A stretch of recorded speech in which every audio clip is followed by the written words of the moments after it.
October 5th, and probably for the last hour, Danny and I have been sneaking back to a different pond. Last night, Sean and I sat a pond. It's been real hot the last 2 days, so we wanted to target water sources, the first water source specifically out of their bedding area.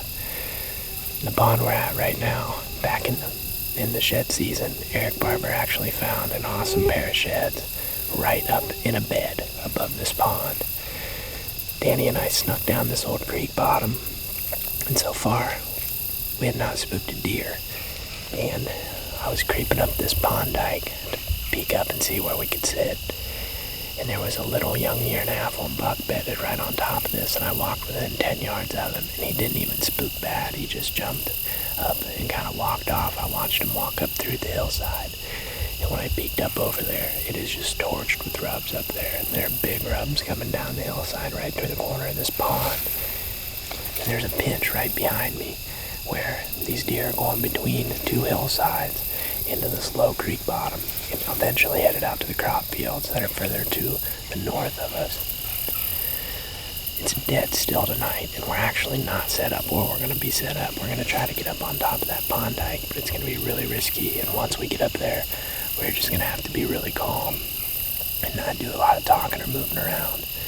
Because if that buck's bedded there, he is bedded within 75 yards of where we're going to be sitting. I think he could be bedded up farther, but he isn't going to be far. He's no more than 150 yards at the furthest.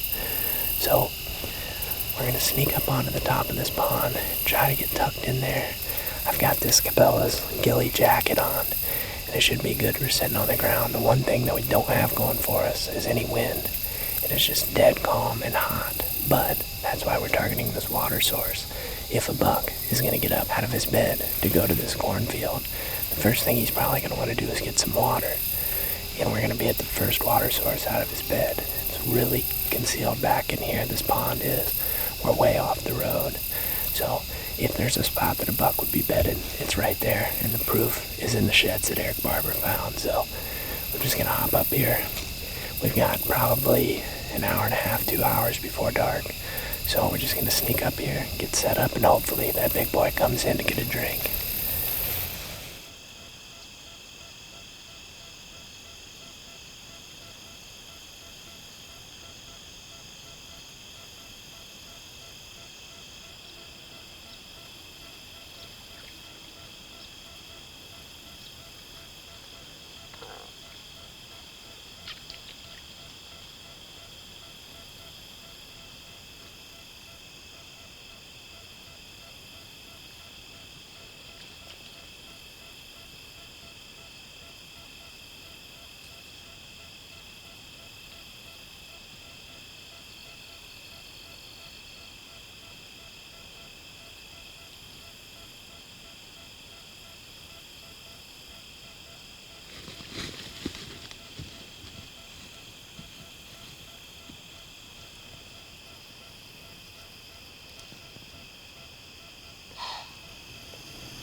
Well,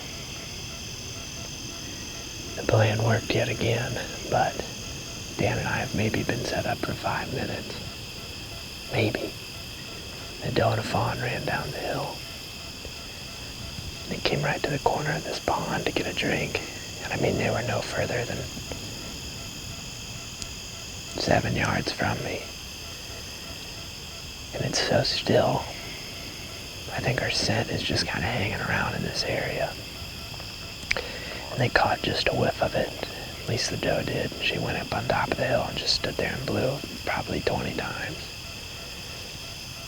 They stood about 40, 50 yards away from us and eventually ran off, but it's just not what I wanted to have happen right off the bat. The good news is we've still got about an hour and 20 minutes of legal light. So there's still time for a buck to come through here. You know, like I said earlier, there's a bunch of rubs up there where I think a buck has been making a habit of coming down to this pond, and obviously all the other deer have been as well. The fact that those deer showed up so early on such a calm, hot day makes me really believe that we're right in the heart of this bedding area. I hope that if there's a buck in here that didn't blow him out. with high deer density sometimes that doesn't affect them. And I think there is a high deer density back here. If that buck doesn't smell us or see us, maybe he never gets out of his bed, but